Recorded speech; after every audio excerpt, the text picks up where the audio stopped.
Hi everyone, welcome back to my channel. ஈஸியாக இடியப்பம் செய்கிறதுக்கு தேவையான முக்கியமான ஒரு சில டிப்ஸ் அண்ட் ட்ரிக்ஸ் இந்த வீடியோவில் ஷேர் பண்ணியிருக்கேன். ஸோ வீடியோவை ஸ்கிப் பண்ணாமல் பாருங்கள், ரொம்பவே யூஸ்ஃபுல்லாகவும் இன்ட்ரெஸ்டிங்காகவும் இருக்கும். வீடியோக்கு போகிறதுக்கு முன்னாடி சேனலை மறக்காமல் சப்ஸ்கிரைப் பண்ணிக்கோங்க. கூடவே இருக்கிற பெல் ஐக்கனையும் கிளிக் பண்ணுங்கள்.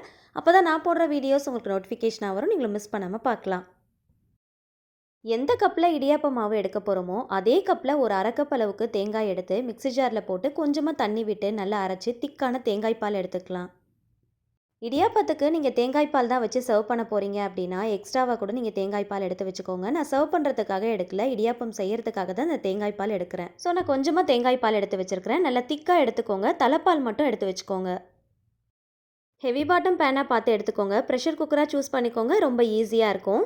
இடியாப்ப மாவை நம்ம வேக வச்சு எடுக்க போகிறோம். ஸோ அடியில் ஒட்டாமல் பிடிக்காமல் இருக்கிறதுக்கு ரொம்ப வசதியாக இருக்கும். 2 கப் இடியாப்ப மாவு, 1 டீஸ்பூன் அளவுக்கு சுகர், ஒரு 1/2 டீஸ்பூன் அளவுக்கு சால்ட் ஆட் பண்ணிவிட்டு ஃபஸ்ட்டு வந்து மாவை நல்லா வறுத்து விட்டுக்கலாம். இடியாப்பம் மாவை வறுத்துட்டு செய்யும் போது இடியாப்பம் நல்லா சாஃப்டாக இருக்கும். இடியாப்பம் பிழியும் போது அதுவாக உதிர்ந்து விழும் பார்த்தீங்களா, அந்த மாதிரி இல்லாமல் நம்ம உதிர்த்து விட்டால் தான் அது உதிர்ந்து விழும். ஸோ அந்த மாதிரி இருக்கிறதுக்கு இடியாப்பம் மாவை லைட்டாக வறுத்துட்டு செஞ்சுக்கோங்க. இப்போ எடுத்து வச்சிருக்கிற தேங்காய் பாலை இது கூட சேர்த்துக்கலாம். நான் நல்ல திக்கான தலைப்பால் மட்டும்தான் எடுத்து வச்சுருந்தேன். கரெக்டாக 1 கப் அளவுக்கு எடுத்து வச்சுருந்தேன். அந்த பாலை இது கூட சேர்த்துக்கலாம். 2 கப் இடியாப்ப மாவுக்கு நம்ம 3 கப் அளவுக்கு தண்ணி சேர்க்கணும். அதில் 1 கப் அளவுக்கு தேங்காய் பாலும் 2 கப் அளவுக்கு தண்ணியும் சேர்க்க போகிறோம். உங்களுக்கு தேவைப்பட்டுச்சு அப்படின்னா நீங்கள் 2 கப் தேங்காய் பால் 1 கப் தண்ணி சேர்த்துக்கலாம். அப்படி இல்லைன்னா 3 கப்புமே நீங்கள் தேங்காய் பால் கூட சேர்த்துக்கலாம். ஃபஸ்ட்டு 1 கப் அளவுக்கு தேங்காய் பாலும் 1 கப் அளவுக்கு தண்ணியும் சேர்த்துட்டு ஃபஸ்ட்டு நல்லா மிக்ஸ் பண்ணிவிடுங்க. மிக்ஸ் பண்ணதுக்கப்புறமா கடைசியாக 1 கப் அளவுக்கு தண்ணி சேர்த்துட்டு அதுக்கப்புறமா நல்லா மிக்ஸ் பண்ணிவிட்டு ஸ்டவ் ஆன் பண்ணலாம். இடியாப்ப மாவை வறுத்ததுமே ஸ்டவ் ஆஃப் பண்ணிவிடுங்க. ஆஃப் பண்ணதுக்கப்புறமா 1 கப் அளவுக்கு தேங்காய் பால் 1 கப் அளவுக்கு தண்ணி சேர்த்து மிக்ஸ் பண்ணிவிட்டு அதுக்கப்புறம் மறுபடியும் 1 கப் அளவுக்கு தண்ணி சேர்த்து நல்லா மிக்ஸ் பண்ணிவிட்டு அதுக்கப்புறமா ஸ்டவ் ஆன் பண்ணுங்கள். இப்போ 1 டேபிள் ஸ்பூன் அளவுக்கு தேங்காய் எண்ணெய் சேர்த்துக்கலாம். தேங்காய் எண்ணெய்க்கு பதிலாக நீங்கள் நெய் கூட சேர்த்துக்கலாம். தேங்காய் பால் சேர்க்கறதுனால இடியாப்பம் நல்ல டேஸ்ட்டாக இருக்கும். நல்ல வெள்ளையாக நல்ல பூ மாதிரி இருக்கும். தேங்காய் எண்ணெய் சேர்க்கறதுனால இடியாப்பம் பிழியறதுக்கு ரொம்ப ஈஸியாக இருக்கும். மாவு நல்ல சாஃப்டாக இருக்கும். மாவு நல்ல சாஃப்டாக இருந்தாலே இடியாப்பமும் நல்ல சாஃப்டாக தான் இருக்கும்.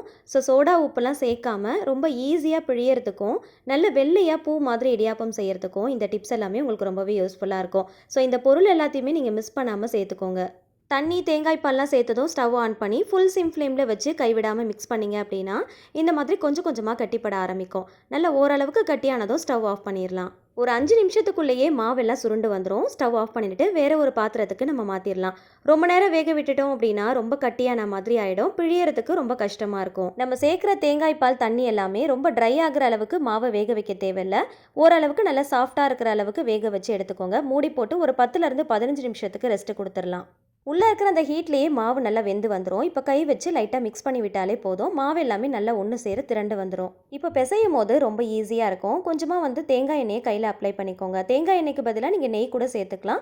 உங்களுக்கு எது பிடிக்குதோ அதை சேர்த்துக்கோங்க. தேங்காய் எண்ணெய் தேங்காய் பால்லாம் சேர்த்து பண்ணுறப்போ சாப்பிடும் போது ரொம்ப டேஸ்ட்டாக இருக்கும். வாய்ப்புண்ணு வயிற்று புண்ணு இருந்துச்சு அப்படின்னா அது நல்லா ஆற்றி கொடுக்கும். ரொம்ப போட்டு பிசையணும் அப்படிங்கிற அவசியம் இல்லை. கை வச்சு லைட்டாக பிசைஞ்சிட்டு எண்ணெய் சேர்த்துட்டு நல்லா ஒன்று சேர திரட்டினீங்க அப்படின்னா இந்த மாதிரி நல்லா உருண்டையாக வந்துடும். இப்போ மாவு எடுத்து பாருங்கள் எவ்வளோ சாஃப்டாக இருக்குன்னு.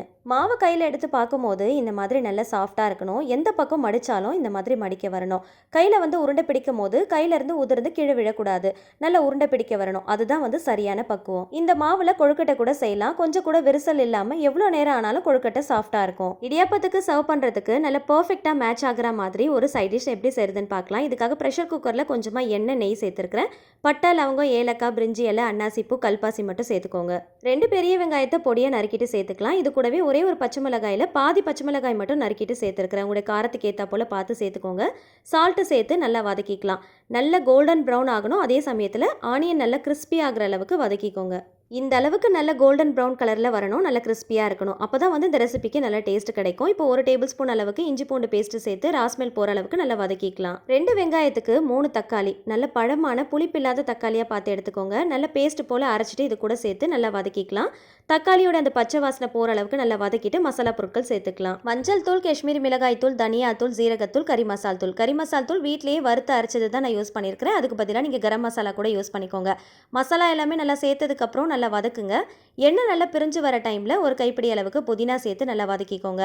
எல்லாமே நல்லா வதக்குனதுக்கப்புறமா வாஷ் பண்ணி வச்சிருக்கிற சிக்கனை இது கூட சேர்த்துக்கலாம். சிக்கனுக்கு பதிலாக நீங்கள் மட்டன் கூட சேர்த்து பண்ணலாம். மசாலா எல்லாமே சிக்கனில் நல்லா கோட் ஆகிற அளவுக்கு நல்லா பெரட்டி விட்டுட்டு ஒரு 5 நிமிஷத்துக்கு மசாலாலேயே நல்லா சிக்கனை வேக விடுங்க. இப்போ தேவையான அளவுக்கு தண்ணி சேர்த்துக்கலாம். சிக்கன் மூழ்கிற அளவுக்கு மட்டும் தண்ணி சேர்த்துக்கோங்க. கொஞ்சம் திக்கான கிரேவியா தான் நான் பண்ண போறேன். ஸோ அதனால கொஞ்சமா தண்ணி சேர்த்துருக்கிறேன். நல்லா மிக்ஸ் பண்ணிட்டு உப்பு, காரம் கரெக்ட்டா இருக்கான்னு செக் பண்ணி பார்த்துக்கோங்க. காரம் பத்தல அப்படின்னா கொஞ்சம் போல பச்சை மிளகாய் சேர்த்துக்கோங்க. சேர்த்துட்டு மூடி போட்டு ஒரு 2 விசில் மட்டும் வச்சு எடுத்துக்கலாம். ஒரு 50% மட்டும் குக் பண்ணி எடுத்துக்கோங்க. சிக்கன ரொம்ப குக் பண்ணணும் அப்படிங்கிற அவசியம் இல்ல. ஜஸ்ட் ஒரு 50% மட்டும் குக் பண்ணி எடுத்துக்கோங்க. அகைன் நம்ம குக் பண்ண போறோம் ஓப்பன் பேன்லயே வச்சு.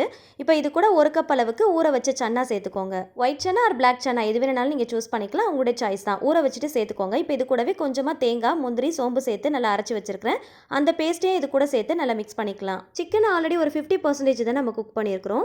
ஸோ அதனால சிக்கன் நல்லா சாஃப்ட் ஆகணும். அதே சமயத்தில் நம்ம ஆட் பண்ணியிருக்கிற சன்னாவும் நல்லா குக் ஆகணும். ஸோ அது வரைக்கும் நல்லா குக் பண்ணிட்டு கிரேவி வந்து நல்ல திக்கான கன்சிஸ்டன்சி வந்ததும் ஸ்டவ் ஆஃப் பண்ணிட்டு கடைசியாக கொஞ்சமாக கருவேப்பிலை, கொத்தமல்லி இலைகள் சேர்த்து நல்லா மிக்ஸ் பண்ணிட்டு சர்வ் பண்ணி பாருங்க. டேஸ்ட் ரொம்ப சூப்பராக இருக்கும். இந்த சிக்கன் சன்னா கறியை நீங்கள் இடியாப்பத்து கூட சேர்த்து சர்வ் பண்ணி பாருங்க. டேஸ்ட் ரொம்ப சூப்பராக இருக்கும். நார்மலாக சர்வ் பண்ணுற கிரேவியை விட இது ரொம்ப பர்ஃபெக்டான மேட்சாக இருக்கும். இட்லி, தோசை, சப்பாத்தி, பூரி, ஆப்பம்னு எல்லாத்துக்குமே ரொம்ப பர்ஃபெக்டாக இருக்குங்க. கண்டிப்பாக ட்ரை பண்ணி பாருங்க. இந்த மாதிரி ஃபுட் கண்டெய்னர் ஏதாவது இருந்துச்சுன்னா எடுத்துக்கோங்க. யூஸ் அண்ட் த்ரோ பாக்ஸ்லாம் நம்ம நிறைய எடுத்து வச்சிருப்போம் இல்லையா? ஸோ அதுலேருந்து ஒரு பாக்ஸ் தான் நான் எடுத்துருக்கிறேன். இந்த பாக்ஸுடைய மூடி அப்படி இல்லைனா இந்த பாக்ஸ் கூட நீங்கள் சூஸ் பண்ணிக்கலாம். இடியாப்ப அச்சில் போடக்கூடிய இந்த தட்டு இருக்கு இல்லையா? அதோடைய ஷேப்க்கு ஏற்ற மாதிரி கட் பண்ணி எடுத்துக்கோங்க. எதில் கட் பண்ணாலும் பரவாயில்ல. மூடியை சூஸ் பண்ணிக்கிட்டீங்க அப்படின்னா கட் பண்ணுறது ரொம்ப ஈஸியாக இருக்கும். ஃபஸ்ட்டு ரேண்டமாக கட் பண்ணிக்கோங்க. அதுக்கப்புறம் கரெக்டாக அந்த ஷேப்க்கு ஏற்ற மாதிரி சிசர் யூஸ் பண்ணி கட் பண்ணிக்கோங்க. கரெக்டாக அந்த தட்டுடைய சைஸ்க்கு ஏற்ற மாதிரி நல்லா பர்ஃபெக்டாக கரெக்டாக கட் பண்ணிங்க அப்படின்னா கரெக்டாக அந்த ரவுண்டு ஷேப்க்கு வரும். ஸோ ரொம்ப கூடவும் இல்லாமல் குறையவும் இல்லாமல் கரெக்டாக கட் பண்ணி எடுத்துக்கோங்க. இடியாப்ப அச்சுலேயும் தட்டுலேயும் கொஞ்சமாக கோகோனட் ஆயில் அப்ளை பண்ணி எடுத்துக்கலாம். அப்போ தான் வந்து பிழியும் போது ரொம்ப ஈஸியாக இருக்கும். மாவும் ஒட்டாமல் இருக்கும். அச்சில் ஃபில் பண்ணுறதுக்கு ஏற்ற மாதிரி சிலிண்டர் ஷேப்பில் நல்லா உருட்டி எடுத்துக்கோங்க. அப்போ ஃபில் பண்ணும்போது ரொம்ப ஈஸியாக இருக்கும். ரொம்ப போட்டு டம்ப் பண்ணிடாமல் நல்லா வந்து கொஞ்சம் கொஞ்சமாக எடுத்து நல்லா ஃபில் பண்ணி எடுத்துக்கோங்க. முக்கால்வாசி அளவுக்கு மட்டும் ஃபில் பண்ணுங்கள். ரொம்ப ஃபுல்லாக போட்டு ஃபில் பண்ணணும் அப்படிங்கிற அவசியம் இல்லை.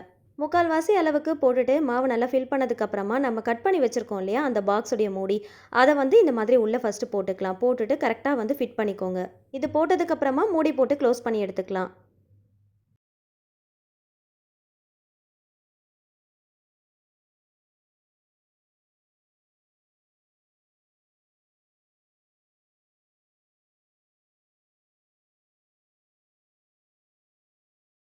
இடியாப்ப தட்டில் நான் பிழிய போகிறேன். இந்த மாதிரி இடியாப்ப தட்டு இல்லை அப்படின்னா இட்லி பிளேட் கூட நீங்கள் யூஸ் பண்ணிக்கலாம்.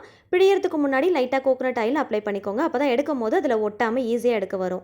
மாவு நான் பிழியும் போதே நீங்கள் நோட் பண்ணுங்கள் எந்த அளவுக்கு சாஃப்டாக ரொம்ப ஈஸியாக பிழியிறேன்னு. லைட்டாக சுற்றினாலே போதுங்க. அப்படியே நல்லா வந்து ரொம்ப ஈஸியாக பிழிய வரும்.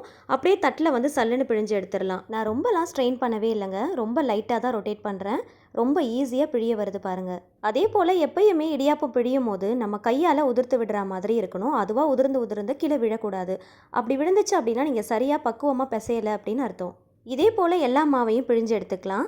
உங்களுக்கு சிங்கிள் லேயர் வேணும் அப்படின்னா அதுக்கேற்றா போல் பிழிஞ்சுக்கோங்க. டபுள் லேயர் வேணும் அப்படின்னா அதுக்கேற்றா போல் டபுள் லேயரில் கூட பிழிஞ்சு எடுத்துக்கலாம்.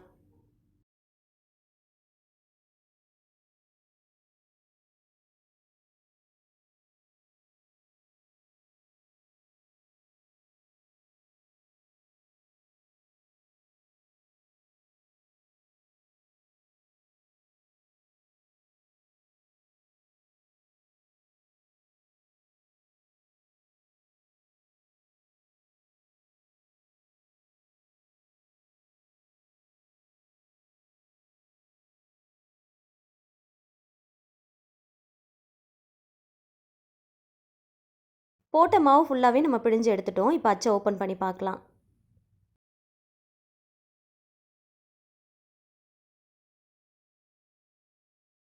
ஃபுட் கண்டெய்னரை நம்ம கட் பண்ணி உள்ளே வந்து மூடி மாதிரி நம்ம போட்டோம் இல்லையா? ஸோ அது எதுக்காகன்னு பார்த்தீங்கன்னா, இந்த மாதிரி எப்பயுமே இடியாப்பம் பிழிஞ்சதுக்கப்புறம் இந்த அச்சை வெளியில் எடுத்து பார்க்கும்போது மாவு வந்து மேலாப்பில் நிற்கிற மாதிரி இருக்கும். ஸோ அந்த மாதிரி நிற்காமல் மாவு வேஸ்ட் பண்ணாமல் பிழியறதுக்கு இது ரொம்பவே ஹெல்ப் பண்ணும். அது மட்டும் இல்லைங்க, நல்லா வந்து மாவு வந்து ப்ரெஸ் பண்ணி கொண்டு போகும். ரொம்ப ஈஸியாக கஷ்டப்படாமல் பிழிஞ்சு எடுத்துடலாம். எப்பயுமே இடியாப்பம் பிழியும் போது கடைசி மாவு கொஞ்சமாக வேஸ்ட் ஆகும் இல்லையா? ஸோ அதை நம்ம அப்படியே தான் தூக்கி போடுவோம். ஸோ அந்த மாதிரி மாவு கொஞ்சம் கூட வேஸ்ட் பண்ணாமல் பிழியறதுக்கு இது ரொம்ப ஹெல்ப் பண்ணும். அது மட்டும் இல்லாமல் ரொம்ப ஈஸியாக ப்ரெஸ் பண்ணுறதுக்கு இது ரொம்பவே ஹெல்ப் பண்ணும். ஸோ இப்போ பாருங்கள், கொஞ்சம் கூட மாவு வேஸ்ட் பண்ணவே இல்லை. கொஞ்சம் கூட மாவு வேஸ்ட் பண்ணாமல் பிழிஞ்சு எடுத்துருக்குறோம். அந்த மூடியில் மட்டும்தான் லைட்டாக அந்த மாவு வந்து ஒட்டியிருக்கும். மற்றபடி ரொம்ப அதிகமாகலாம் மாவு வேஸ்ட் ஆகாது. கடைசி வரைக்கும் மாவை கொஞ்சம் கூட வேஸ்ட் பண்ணாமல் பிழியறதுக்கு இது ரொம்பவே ஹெல்ப் பண்ணும். எல்லா தட்டுலையுமே இடியாப்பத்தை பிழிஞ்சு எடுத்தாச்சு. ஸ்டாண்டில் வந்து ஃபிக்ஸ் பண்ணிக்கலாம்.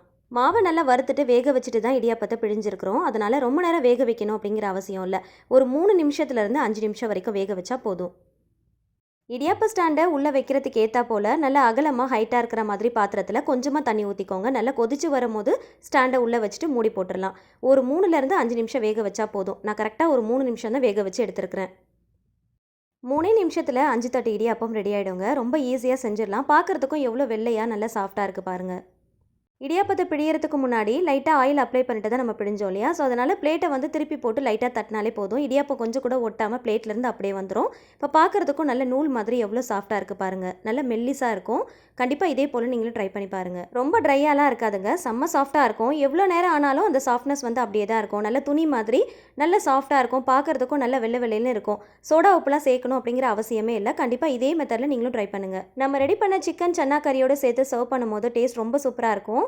உங்களுக்கு ஸ்வீட்டாக சாப்பிட்றது பிடிக்கும் அப்படின்னா தேங்காய் பால், நாட்டு சக்கரை, வெல்லம் கூட வச்சு நீங்கள் சர்வ் பண்ணிக்கோங்க. கொஞ்சம் பெரிய சைஸில் இடியாப்பம் பிழியணும் அப்படின்னு நினச்சிங்கன்னா சாதம் வடிக்கிற வடிகட்டியில் பிழிஞ்சுக்கோங்க. அதுக்கு மேலே ஸ்டீமர் பிளேட்லேயும் ஒரு இடியாப்பத்தை பிழிஞ்சு வச்சுக்கலாம். அப்படி இல்லைன்னா நார்மலாக பிளேட் வச்சுருப்பீங்க இல்லையா, அதை கூட பிழிஞ்சிட்டு இந்த சாதம் வடிக்கிற வடிகட்டி மேலே நம்ம வச்சிடலாம். இந்த மாதிரி பெரிய பாத்திரம் யூஸ் பண்ணோம் அப்படின்னா ட்ரிபிள் லேயரில் கொஞ்சம் பெரிய சைஸில் இடியாப்பம் பண்ணிடலாம். ஸோ ரொம்ப ஈஸியாக வேலை முடிஞ்சிடும். ஸோ 3 இடியாப்பம் பிழிஞ்சு அதுக்கான டைம் வேஸ்ட் பண்ணுறதை விட இந்த மாதிரி ஒரே இடியாப்பமாக பெருசாக பிழிஞ்சிட்டோம் அப்படின்னா 2 பேருக்கு கூட நம்ம ஷேர் பண்ணிக்கலாம். ஸோ ரொம்ப ஈஸியாக இடியாப்பம் பிழியறதுக்கு A to Z நிறைய டிப்ஸ் அண்ட் ட்ரிக்ஸ் இந்த வீடியோவில் ஷேர் பண்ணியிருக்கிறேன். எல்லாருக்குமே இந்த வீடியோ ரொம்பவே யூஸ்ஃபுல்லாக இருக்கும். முக்கியமாக பிகினர்ஸ் அண்ட் பேச்சுலர்ஸ்க்கு ரொம்ப ரொம்ப யூஸ்ஃபுல்லாக இருக்கும். வீடியோ பிடிச்சா மறக்காம லைக் பண்ணுங்க. ஃப்ரெண்ட்ஸ் அண்ட் ஃபேமிலிஸ் கூட ஷேர் பண்ணிக்கோங்க. ட்ரை பண்ணி பார்த்துட்டு ஃபீட்பேக் ஷேர் பண்ணுங்க. இந்த மாதிரி இன்னும் நிறைய இன்ட்ரெஸ்டிங்கான கண்டென்ட் தெரிஞ்சுக்க என்னோட சேனலை மறக்காம சப்ஸ்கிரைப் பண்ணிட்டு தொடர்ந்து சப்போர்ட் பண்ணுங்க. Thank you so much. கீப் வாட்சிங்.